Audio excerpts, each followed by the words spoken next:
North Korea's warning that it will annihilate military bases here in South Korea.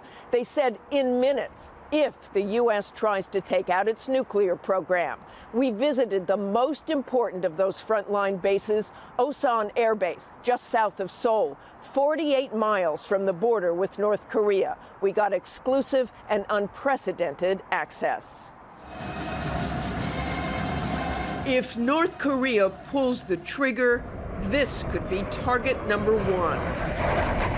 Osan Air Base, just 48 miles from North Korea, well within range of Kim Jong-un's existing arsenal of missiles carrying God knows what.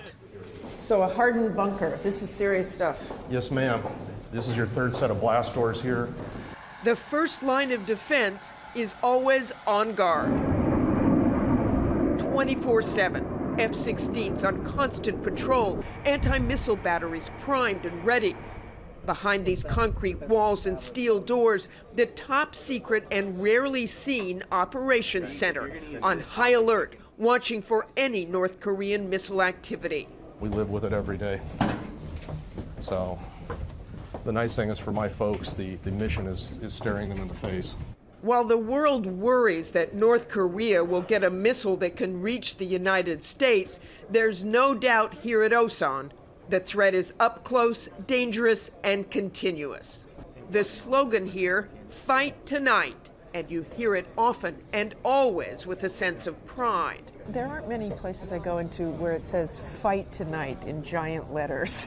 That's a little frightening. Absolutely. But for us, it's our day-to-day training.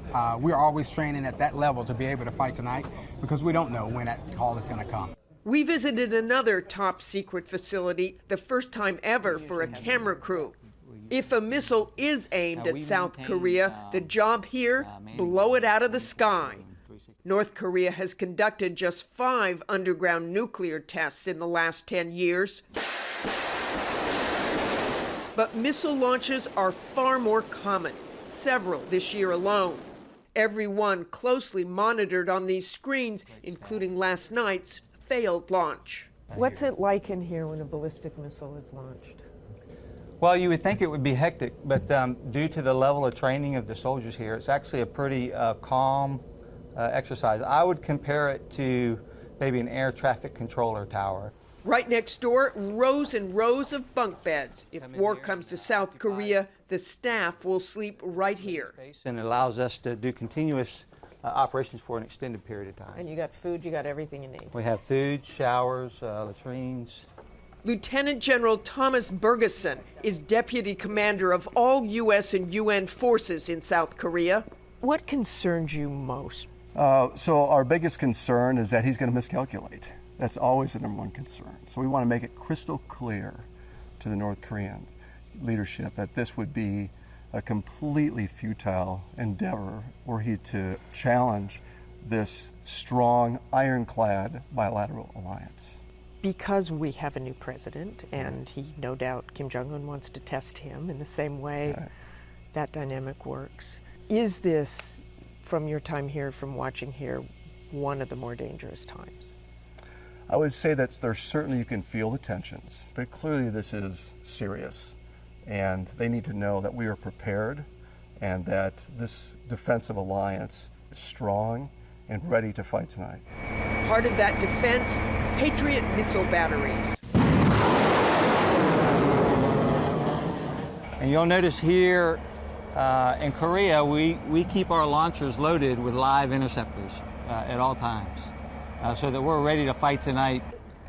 Tell me a little bit about the batteries, just in terms of what they can stop, how they stop them, how that works. Yes, ma'am.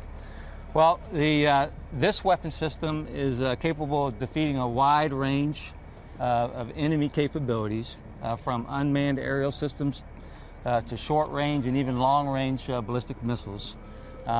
This battery is designed to search for, detect, and engage those inbound ballistic missiles. At Osan, they're confident in this system, claiming the success rate of the Patriot is nearly 100%. And it's a bullet-on-bullet scenario where the Patriot missile hits the threat missile and destroys it.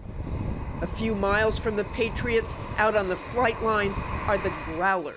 So they have jamming capability, electronic jamming capability, so they can deny the enemy the capability to launch surface-to-air missiles at our aircraft. Facing that threat, Major Sean Walsh, an F-16 pilot, up in the skies training at least 3 times a week within miles of the North Korean border. You get to see the stark contrast because as the lights start to come on and you fly along the DMZ, you can look out one window and it's as bright as day with the city of Seoul and then all of South Korea. And then you look out the other side of your cockpit and it is just darkness. But make no mistake, it's that darkness which causes concern, the lack of hard intelligence, the unpredictability, and the war of words right now have created a region on edge. Kim Jong-un is basically saying that he could strike and take out any of the American military bases. Could that happen? No. No, they could try, but as you saw today, out here you have Air Defense Artillery Brigade, and they have the technology, the capability, and they're ready to intercept those kinds of missiles. So they could try, it would be futile.